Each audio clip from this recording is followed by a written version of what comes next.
de l'insécurité aussi. Aïe, aïe, aïe. Qui veut commencer? Ah oui. Aïe. Attendez, Ouamed, Daniel, qui n'a pas encore parlé. Je m'en excuse, Daniel. Putain, on peut faire quoi? On peut faire un bingo, hein. Racisme, arabe, le voile, islamisme, islam. On peut en faire un bingo, hein. Waouh. Ouamed, Daniel, Laura. Ouamed. Alors, je tenais beaucoup à intervenir sur ce sujet, Maxime. Donc, je suis Monsieur Bardella, je suis commerçant et j'habite également dans le 18e arrondissement de Paris. Ah. Je fais partie d'un collectif de riverains et commerçants qui, aujourd'hui, subissent multiples nuisances, agressions verbales, voire des fois physiques, sur le quartier La Chapelle Max Dormois, dû donc à la contrebande de cigarettes et à la stagnation de ventes sauvettes, donc une contrebande de cigarettes et des vendeurs à la sauvette qui se sont attribués donc la voie publique sur ce quartier. Et aujourd'hui, les riverains rasent les murs ou doivent quémander pour passer. Évitent donc de passer par l'artère centrale qui est la rue Max Dormois, qui autrefois était une rue commerçante très hétéroclite, très diverse, où on trouvait tout type de commerce, et qui aujourd'hui est fui par les gens. Et cette zone-là du 18e se vide de ses forces vives. J'entends beaucoup de clients à moi qui à chaque fois me disent je m'en vais, je compte quitter le quartier parce que j'en ai marre d'assister à des règlements de compte, j'en ai marre d'assister à des bagarres. Alors je voulais savoir si demain vous êtes aux responsabilités, qu'est-ce que vous prévoyez Merci donc, Moulkous, contre t'as ce raison, type restez là.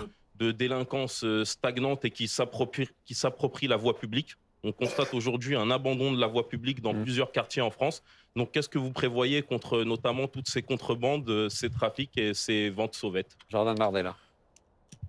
D'abord, votre témoignage, il est celui de millions de gens, de commerçants, mais aussi de Français qui développent des stratégies d'évitement lorsqu'ils sortent dans les rues. Et moi, je vais avoir une pensée notamment pour les femmes françaises qui, lorsqu'elles sortent dans la rue, dans l'espace public, c'est vrai dans le 18e, mais c'est vrai dans beaucoup de communes françaises, sont obligées de modifier leur manière de s'habiller, de ne pas se maquiller, de regarder derrière elles, de mettre des écouteurs pour ne pas être importunées dans les transports en commun.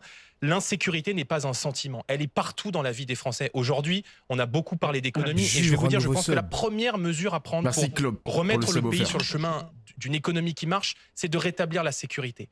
Parce que l'insécurité, elle mine la vie des Français, elle mine le quotidien des gens, elle mine l'activité économique, mais elle nous rend aussi beaucoup moins attractifs, et on parle de Paris, sur le plan touristique. Donc là encore, je vais vous dire très simplement, l'ambition qu'on a, c'est de faire tout ce qui n'a pas été fait depuis 40 ans. Ils pensent qu'au capitalisme, hein, vous vous rendez compte? L'insécurité, genre. Ça mine l'attractivité, ça mine le capitalisme, le commerce, etc., la dynamique. Je pense que, d'abord, il faut changer de philosophie en matière pénale. Il y a des millions de gens qui, parfois, ont eu affaire à la justice, et je ne veux pas remettre en cause le travail de tous les magistrats, mais il y a une idéologie dans la justice depuis trop de temps, qui tend à considérer qu'il faut systématiquement trouver une excuse, qu'il faut systématiquement trouver une justification, qu'il faut aménager des peines. Quand, sous 2 ans de prison, la peine prononcée peut être aménagée, on aménage la peine, qui considère que la prison n'est pas la solution. Donc moi, je suis pour que la France, qui est aujourd'hui le pays le plus laxiste d'Europe avec l'insécurité et la délinquance, devienne l'un des plus répressifs à l'égard de tous ceux qui pourrissent la vie des Français. Donc, en matière pénale, nous allons mettre en place un certain nombre de mesures. Il existe des peines maximales dans le droit français. Je pense qu'il doit exister des peines minimales, ce qu'on appelle bien souvent, par abus de langage, des peines planchées. Je suis pour la fin des remises automatiques de peine. Je suis pour l'expulsion systématique des délinquants et criminels étrangers. La France à doit condition rester, qu'on vous les reprenne. La France, on pourra parler ensuite de la méthode. La France doit rester un pays ouvert et accueillant pour des gens qui viennent pour aimer notre pays, participer à l'activité du pays et pour... Ah ça y est, il est lancé les mecs là. Hein. Il a tanké, hein. Il a mis son armure pour essayer de répondre aux questions économiques. Il a retiré son armure, c'est CR7 mèche blonde maintenant. On parle d'insécurité, il est chaud. Il est chaud maintenant, il est passionné ce bâtard. Hein. Pour, je dirais, apporter quelque chose à la société française. Mais si vous êtes un étranger qui arrive sur le sol français, que vous commettez un crime ou un délit, dehors. Ensuite, je pense qu'il faut créer des places de prison. Parce qu'il nous manque 40 000 places en France pour être ne serait-ce qu'à la moyenne européenne. Vous n'allez pas me faire croire que dans le pays qui a les plus grands groupes de BTP au monde, qui a été capable de rénover Notre-Dame en à peine 5 ans, qui a été capable de construire un village olympique en quelques années, on n'est pas capable de construire 40 000 places Pardon, de on prison. va pas refaire la même Et scène que la ensuite- dernière fois où on s'est Et vu. on peut Mais on peut, mais la dernière fois, je vous ai dit, OK, vous les mettez où? Personne n'en veut. Personne n'en Eh ben, veut, les vous- prisons. Et vous nous avez dit, eh bien, si c'est ça, on force. Absolument. Et puis, est-ce qu'il n'y a pas Oui. aussi une question force. Absolument. budgétaire liée à ça et de moyens aussi? Vous dites, on force. Écoutez- Attendez, les prisons, on force. Écoutez, si on dit aux gens, là, si ce soir je dis aux Français devant les yeux, on n'a pas d'argent en France pour construire 40 000 places de prison, alors il n'y a plus qu'à tirer l'échelle et éteindre la lumière, honnêtement. Bon, donc, moi je pense que, encore une fois, il y a des Oui, gaspillages monsieur d'argent Bardella, public. si c'est la vraie Il réalité, faut remettre l'argent, faut on a la dire. besoin de le mettre. Et Si notamment c'est dans la la vraie sécurité des réalité Français. qu'on n'a pas le fric, on n'a pas le fric. Faut le dire, ça. Non, Tout- on n'a pas la volonté politique de Non, construire je des pense places de pas. prison. Attendez, quand même Daniel. Wesh, écoutez cette meuf, on dirait que les caisses sont vides, on est vraiment en mode banqueroute, genre. Depuis tout à l'heure, elle parle que de ça, on n'a pas d'argent, on n'a pas d'argent. Ça y est, cousin, ça y est. On a réussi à remplir la poche des entreprises à hauteur de 200 milliards d'euros, s'il te plaît, meuf. Et tu nous dis quoi? Tu nous dis qu'on n'a pas d'argent? Oh, come on, bro. Pardon. Bonsoir, Daniel. Bonsoir Maxime. Étudiant Ah, je à suis Paris, mort. vous venez d'avoir 20 ans. Oui. Ah oui. Allez-y. Monsieur Bardella, s'il y a une chose que, en effet, je dois apprécier chez vous, Chef. c'est le fait que l'hypocrisie est une couleur qui vous va très bien au teint. Comment est-ce que Merci. ce soir, vous pouvez affirmer devant les Françaises et les Françaises que aujourd'hui les femmes sont dans une insécurité monstre alors que à l'Assemblée nationale, vous avez voté contre la modification de l'agression, de la définition de l'agression sexuelle. Vous avez voté contre le fait qu'aujourd'hui, le fait de retirer son préservatif durant un rapport soit considéré comme un viol. Il y a déjà une forme d'incohérence dans ce que vous proposez. Alors, là, je parle des places ce de soir prison, aux pas des Françaises et préservatifs, Françaises, mais évidemment. Mais on parle quand même de l'insécurité des femmes et des hommes aujourd'hui en France. Mais on ne parle pas aussi d'autre chose. Vous ne parlez pas de la montée violente de l'extrême droite aussi, sympathisante de votre Oui. parti. Vous ne parlez C'est pas mon du parti fait que... politique qui agresse les femmes dans la Bien rue et évidemment. qui fait qu'il y a Non, des gens je ne qui parle ont pas de peur ça. Il y a deux choses. Vous devez essayer de me suivre dans mon raisonnement.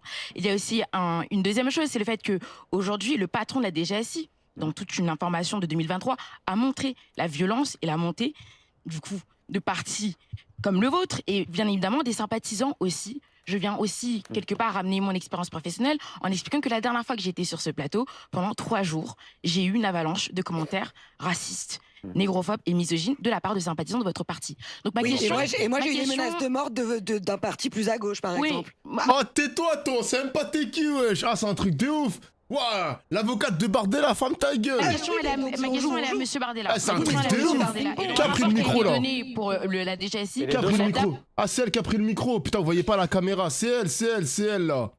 Eh, D'abord, on a tais-toi. d'abord Et les parlé deux sont de condamnables, la dit montée Jordan de l'extrême Bardella. droite. Donc moi, ma Quelle question, question c'est, vous posez à lorsque Jordan vous serez- Bardella? Lorsque vous serez, du coup, à la montée de ce pouvoir, que comptez-vous faire, finalement, pour ces groupuscules qui montent et qui sont partisans de l'extrême droite? Alors d'abord sur les groupuscules violents que vous mentionnez, vous avez commencé par une insulte en disant que j'étais hypocrite. Je vais essayer de vous répondre sur le fond. Moi, si demain je suis à la tête d'un gouvernement, l'une de mes premières actions, parce que je déteste la violence en politique et que la violence en politique, vous voyez, moi je la subis. Vous voyez, la semaine dernière, j'ai été agressé à 2 reprises. Je fais partie de ces quelques élus qui vivent sous protection policière. Parce que il y a des gens dans notre pays qui sont bien souvent des gens liés à la gauche extrême, à des groupuscules d'extrême gauche, qui sont particulièrement intolérants et qui considèrent que parce qu'ils sont en désaccord avec moi, il faut s'en prendre à moi physiquement. Il y a des démocraties occidentales comme aux États-Unis où vous avez des militants politiques dans un climat de tension qui est évidemment plus extrême qu'ici, mais qui sont agressés, voire parfois tués Ah, il est en train de pleurer pour un attentat à l'œuf. Un œuf, mon gars, pour un œuf. par des militants d'ultra-gauche. Donc, Come on, bro. je n'ai aucune forme de tolérance pour la violence politique, qu'elle vienne de l'ultra-droite ou de l'ultra-gauche. Et si demain, les Français m'accordent leur confiance à la tête d'un gouvernement, je prononcerai dès mon élection la dissolution de tous les groupuscules d'ultra-gauche et d'ultra-droite. Mais madame, pardon, ce n'est pas de mon parti, ce n'est pas de ma famille politique que sont issus les agresseurs de Lola, que sont issus Mais les c'est bien agresseurs de... Attends, quoi? Les agresseurs de Lola, quel rapport avec l'extrême gauche? Attends, quoi? Mais c'est un enculé. Philippe Notre Mine, parti que de sont nés Matisse. les agresseurs de Voyez, Aboubacar Sissi ce qui n'est est pas de mon décédé parti dans une politique, mosquée madame. et Pardon, aussi de madame, Monsieur pardon, Ashraoui. What? Donc on peut sortir de tous les Il y cas a et de une- tous les madame, côtés pardon, les différentes agressions, Monsieur Si vous- Bardella. Attendez. Wesh, 20 ans, elle est précoce hein, dans la politique, hein. Franchement, hein, elle maîtrise son football, hein. J'aime bien, elle maîtrise son football, la dame. Attendez. Souffrez que je 20 sois en ans désaccord seulement. avec vous. Il y a une agression gratuite toutes les 44 secondes. Non, dans c'est une notre agresse pays. qu'il a dit, Il y a Bardella. un wesh. refus d'obtempérer toutes les 20 minutes. Il y a un cambriolage toutes les 2 minutes dans notre pays. Est-ce que vous ne pensez pas que l'insécurité que la délinquance et que la criminalité est en train de pourrir la vie des Français. Est-ce que vous ne pensez pas, pardon, et encore une fois, j'accepte qu'on soit en désaccord, mais consentez au fait qu'il y a des millions de gens qui nous regardent ce soir, qui ont peur lorsque leurs enfants empruntent les transports en commun, qui ont peur de rentrer tard le soir, qui n'ont pas l'argent, voyez, de prendre un Uber le soir et qui prennent les transports en commun et qui sont extrêmement inquiets de devoir rentrer tard chez eux. Donc, cette réalité-là, madame, ça fait des années que je me bats contre cela et que je la dénonce. Et si demain, je suis à la tête d'un gouvernement, les insultes racistes que vous avez subies suite à votre participation à l'émission, comme les outrances de l'ultra-gauche, ne trouveront en moi aucune forme de tolérance. Je combats toutes les formes de haine, toutes les formes de racisme, toutes les formes de violence, et je combattrai demain l'insécurité. Laura et ensuite Élie. Laura. Alors, grosso modo, je suis d'accord avec les positions que vous prenez sur le côté des sanctions. Ce que je déplore et ce que je ne trouve encore une fois nulle part. Et alors là, je vais prendre juste un petit peu de temps. Pas trop de temps, Laura, s'il vous plaît. Il faut que ça tourne. L'émission passe vite. Il faut que ça tourne. Moi, j'ai pas le droit de faire des réponses longues après. Mais vous en faites quand même. Pour le coup, je prends le droit de parler plus que vous. S'il y a un parti qui met ça, il aura mon vote. Premièrement, je trouve qu'il n'y a pas assez de peine éducative. Mon papa est entraîneur de foot. On a eu plein de gamins à lui, de familles monoparentales, dans les quartiers, dans les cités, où la mère, dépitée, coach, prenait le gamin. Et le gamin, au lieu, je sais pas, un gamin qui détériore un hôpital public, il va aller faire le nettoyage dans l'hôpital public. Un gamin qui fait un vol, il va aller bosser chez un artisan qui est en galère d'apprentissage et qui peut pas payer un apprenti et donner un autre modèle. Donc ça, c'est la première chose. Vous voulez pas qu'il réponde là-dessus? Non, non, parce que je sais comment il parle, j'ai compris. Non, mais on peut faire un ping-pong très rapide. Qu'est-ce que vous dites à Laura là-dessus? Qu'est-ce que vous dites à Laura là-dessus? Ah oui, donc je n'ai plus aucun rôle en fait. Plus aucun, terminé. Non, mais pardon, juste pour que ce soit plus clair, Non, les peines éducatives, les peines éducatives, en un mot pour répondre. J'ai du mal avec la logique qui consiste à pas excuser, mais je pense qu'on a atteint un niveau tel de violence, notamment chez les mineurs, oui, mais justement, que la mesure privative de liberté, elle marque. Non. Vous voyez, et je pense non, que monsieur Bardella, je suis désolée, mon cousin y était. Il était où? Il était mineur, oui, il était mineur, ça ne marche pas. Ça ne fonctionne pas. Il a explosé son réseau. Oh, mais d'accord, mais c'est pas parce que... Alors, moi, je n'ai pas d'avis par rapport à ça, les peines éducatives ou je sais pas quoi, mais ça a pas marché sur ton cousin délinquant, mais ça peut marcher sur d'autres personnes aussi, genre. On va pas prendre un cas unique où ça a pas marché comme une généralité, madame. De dealer. Et il est retombé. Parce qu'il était nourrice et qu'il a payé la coupe de sa mère. Voilà la réalité. Laissez 20 secondes. Dans les pays d'Europe du Nord, moi, je me suis intéressé à ce qui se faisait notamment dans les pays d'Europe du Nord, comme la Hollande. Et je vous ai pas oublié sur l'Allemagne. Non, c'est mon tour. Ils ont mis en place des peines très courtes, immédiates, dès le premier larcin. Moi, je souhaite calquer ce modèle. Ils ont des taux de récidive qui sont bien moindres qu'en France. Je pense qu'il faut réviser totalement l'idée de la majorité pénale à 16 ans, et je pense que il faut mettre en place des centres éducatifs fermés, des lieux de privation de liberté dès le plus jeune âge, avec des peines très courtes pour les mineurs. Au début, c'est 1 semaine. Vous récidivez, c'est 3 semaines. Vous récidivez, c'est 3 mois. Vous récidivez, ça monte encore. Moi, je pense et ce système-là, il permet de casser la récidive. Malgré la répression, on peut, je pense, encore. Alors, à partir de ces jours, je suis d'accord avec vous, c'est trop tard. Mais je pense qu'entre 12, parce que malheureusement, on voit des agresseurs qui ont 12 ans. Je pense qu'encore entre 12 et 15 ans, les enfants de notre pays, qui sont l'avenir de notre pays, peuvent être sauvés autrement par qu'une forme de... Il faut que la peur change de camp, Laurent, non, mais en fait. oui, mais l'éducation. Oui, non, oui, Maxime, c'est mon tour. Maxime, c'est mon tour. Je suis pas d'accord parce que là, ce dont je vais parler, je vais. Non, Oui, mais Laura, non, tout va bien, les Laura. délinquants n'ont plus peur tout va bien. de commettre des actes malveillants. Ah bon, parce que si tu dis à un gamin, risque rien, au lieu d'aller en prison où tu vas apprendre à comment rouler ton pétard encore plus vite qu'avant, plutôt que d'aller éplucher, des poissons avec un poissonnier à 4h du matin, tu crois qu'il préfère quoi le gamin? Je ne suis pas d'accord, Maxime. Maintenant, je vais finir mon propos si tu me le permets. Laura, le deuxième point. Merci. Vous disiez, pour de la guerre, je vais apprendre quelque chose aux Français. Monsieur Bardella, si je vous dis qu'un enfant meurt toutes les 3 minutes en France, des faits d'un homme ou d'une femme majeure, qu'est-ce que vous me répondez? Est-ce que selon vous, nous sommes en guerre? Allez-y, je vous laisse aller. Non, je vous pose la question. Non, mais je ne sais pas dans quel contexte, donc non, allez-y, je vous demande juste si en France, un enfant qui meurt toutes les 3 minutes... Dans quel contexte? Il meurt, il se fait tuer par un... Il faut aller au bout de... Je comprends pas non plus. Vous parlez d'un règlement de compte ou... Je comprends pas non plus, Elle Laura. parle de quoi, là? Allez au bout, je veux bien vous répondre après, mais... Vous avez un... Pas grave. C'est pas grave. Vous avez un enfant toutes les 3 minutes en France qui se fait violer. toutes les 3 minutes en France. Et merci beaucoup. Il n'y a aucun parti politique qui prend la pédocriminalité à bras le corps. Oui, on est en guerre. Nos enfants sont en train de mourir. 13% des enfants violés deviennent à leur tour des violeurs, des hommes et des femmes meurtris. Et je sais de quoi je parle, j'en fais partie.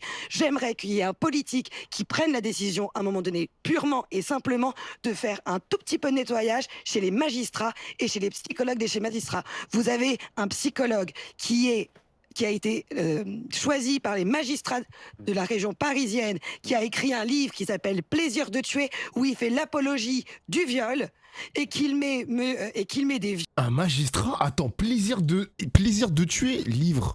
C'est qui? Le plaisir de tuer. Un psychiatre. Monsieur Michel Dubec, Chantal de Rudeur. What the fuck? Violeurs en série comme si c'est... Enfin, il l'a dit, on pourrait presque en prendre leur exemple. J'ai la photo, si vous voulez.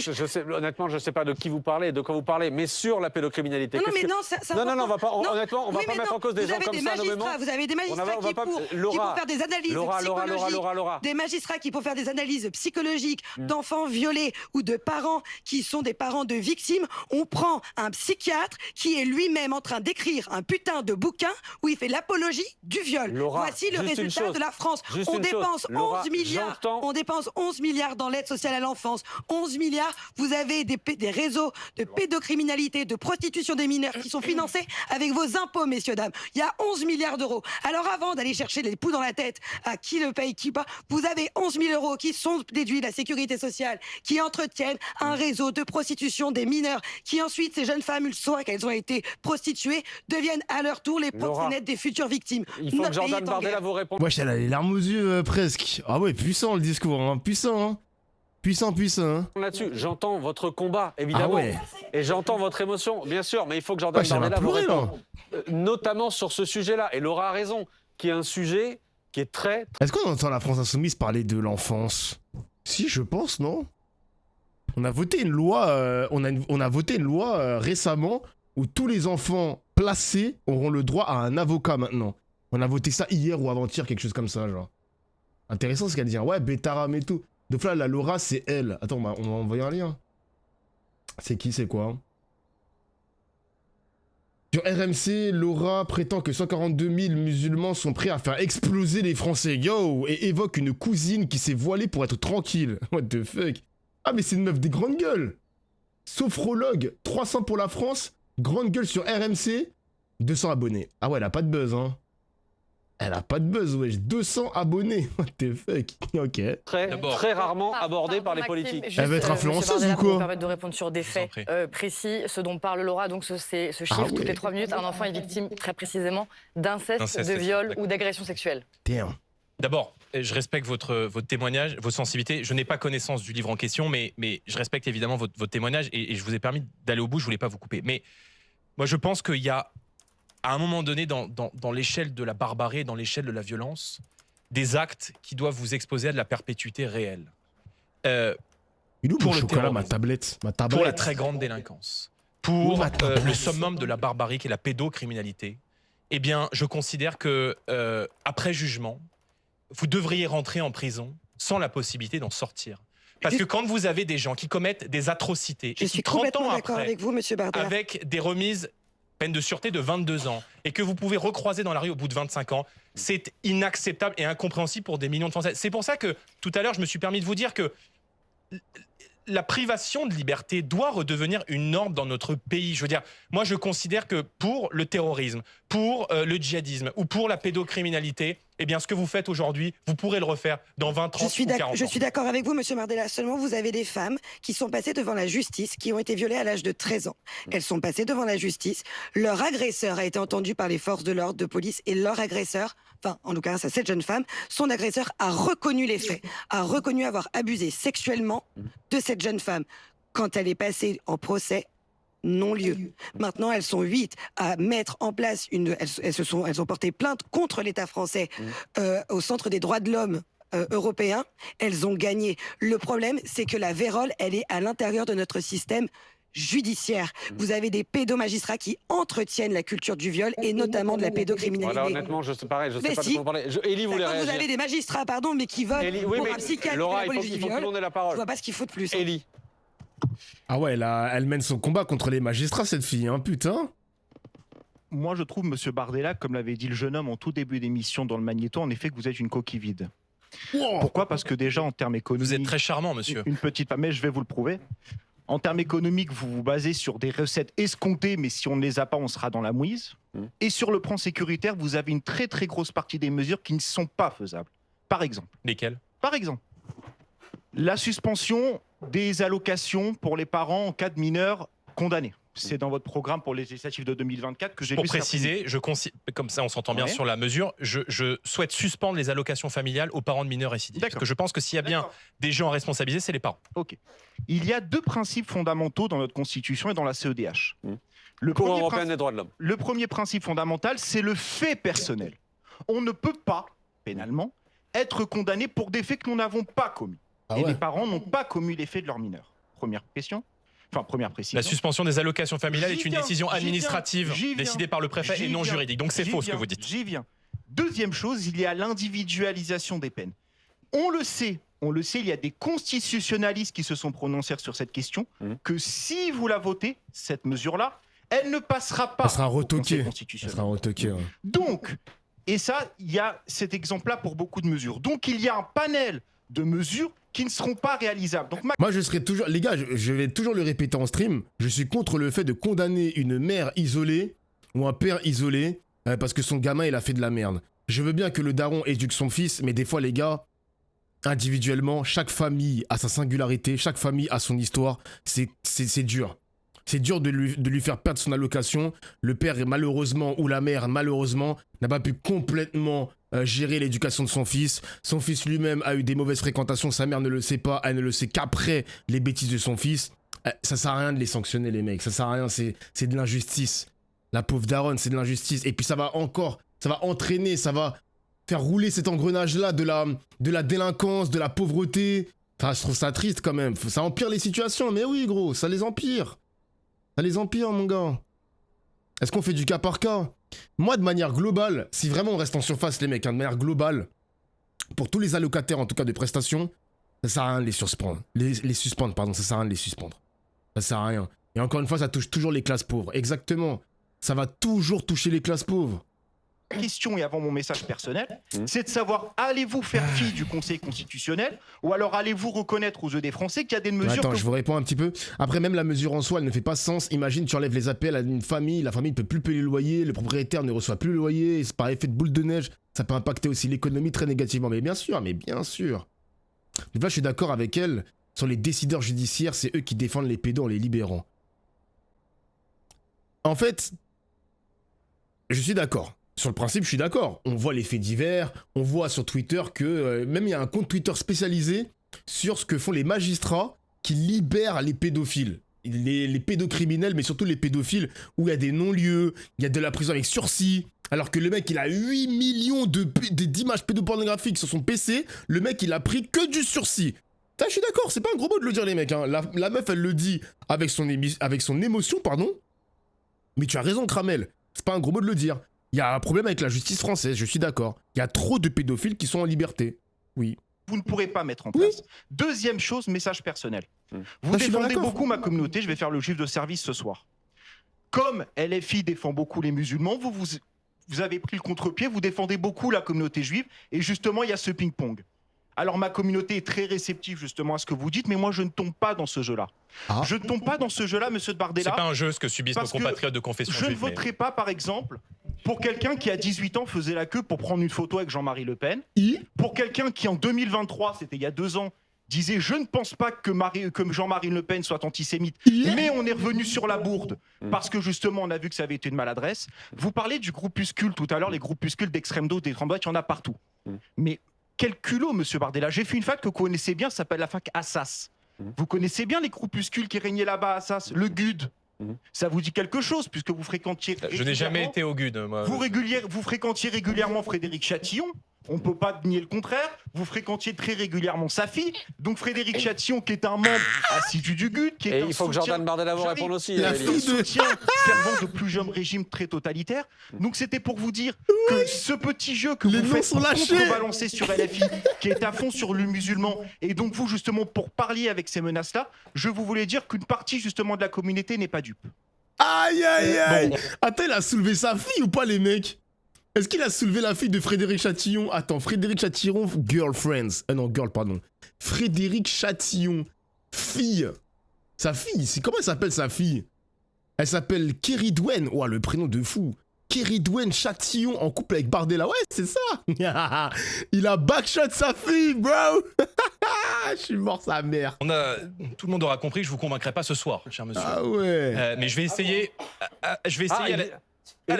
Je vais essayer, à la différence de votre propos, d'être respectueux et élégant.